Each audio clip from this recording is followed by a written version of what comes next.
Também estamos trabalhando com tarifas para defender nossa soberania e segurança em todo o mundo, incluindo contra países que estão abusando de governos anteriores dos Estados Unidos por décadas, incluindo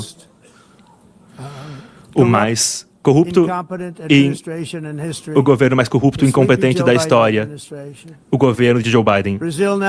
O Brasil agora enfrenta grandes tarifas em resposta aos seus esforços sem precedentes para interferir nos direitos e liberdades de cidadãos americanos, com censura, repressão, instrumentalização judicial e corrupção, e alvejando críticos políticos dos Estados Unidos.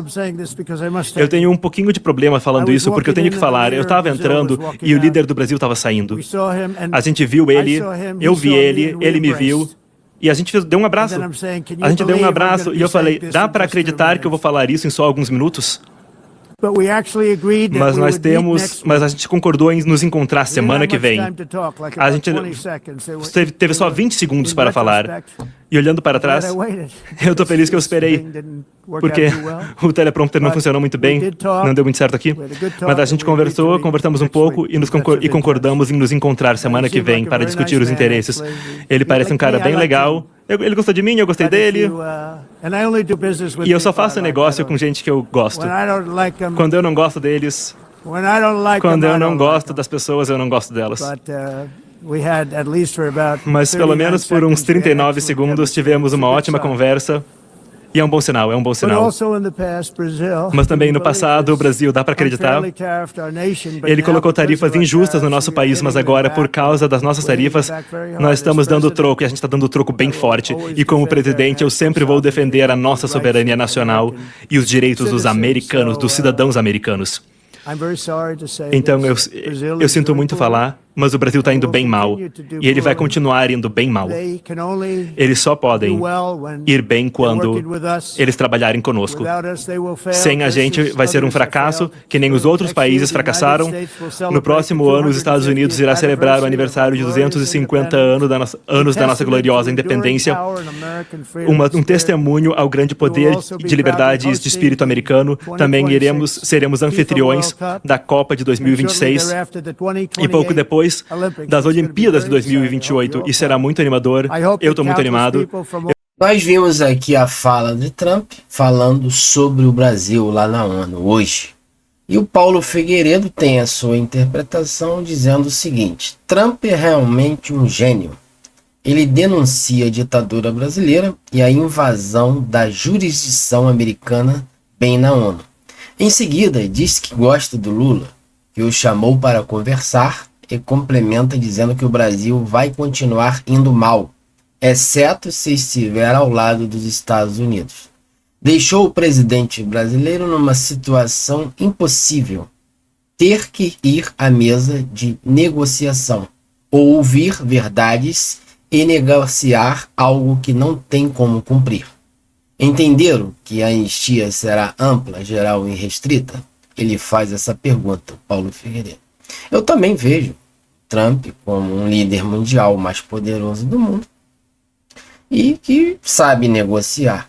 Ele aproveitou a saída do fantoche Lula ali na ONU para poder esbarrar com ele. Já marcaram um encontro para expor todas as verdades e querer, a condição correta seja tomada de uma anistia geral, de parar de perseguir Bolsonaro, de Bolsonaro poder ser elegível para concorrer em 2026.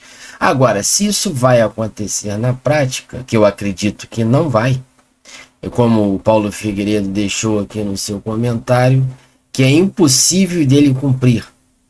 Ele não tem como cumprir, porque eles não querem o Bolsonaro elegível e participando das eleições de 2026. Eles não querem. Já está mais do que demonstrado que o Centro, Temer, Dória, Aécio Neves, Rede Globo, a imprensa brasileira, a OAB, ninguém quer o Bolsonaro como presidente, porque o Bolsonaro atrapalha muito a corrupção. Então o Trump citou nessa sua fala bem educada, ele poderia ali dar um esculacho neles ali, mas uma pressão. A fala do Lula foi muito mais arrogante e muito mais, né, agressiva para cima dos Estados Unidos, Donald Trump, e defendendo a ditadura como se fosse democracia, mas o Trump não fez com a mesma moeda e chamou para negociação na Casa Branca.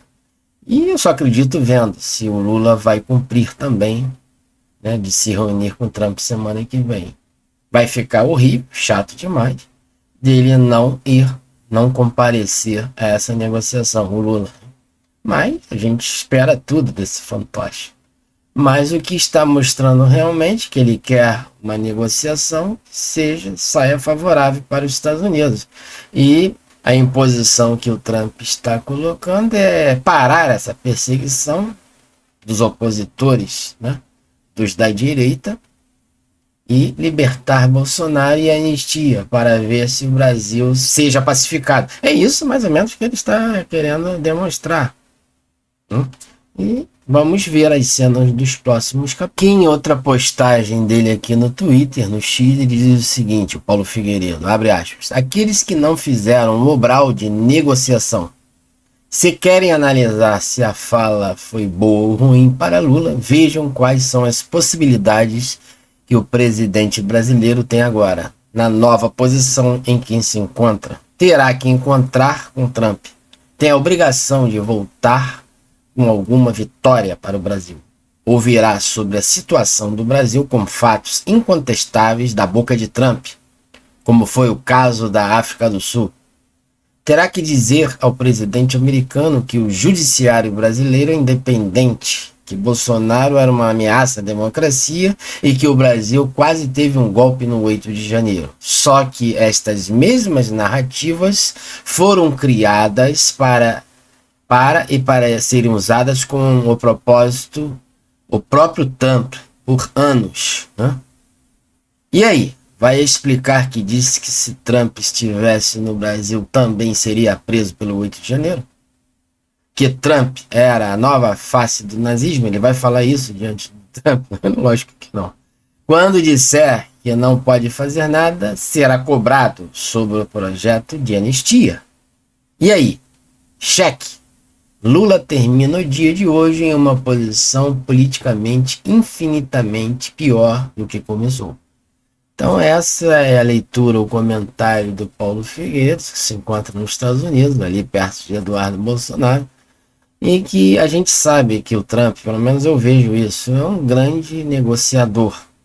Você vê a face do Marco Rubio sentado nessa plateia, com a cara fechada. O Marco Rubio realmente é aquele general que faz acontecer ali nos Estados Unidos. As punições estão saindo da cartola de Marco Rubio, abaixo de Trump, secretário todo poderoso dos Estados Unidos.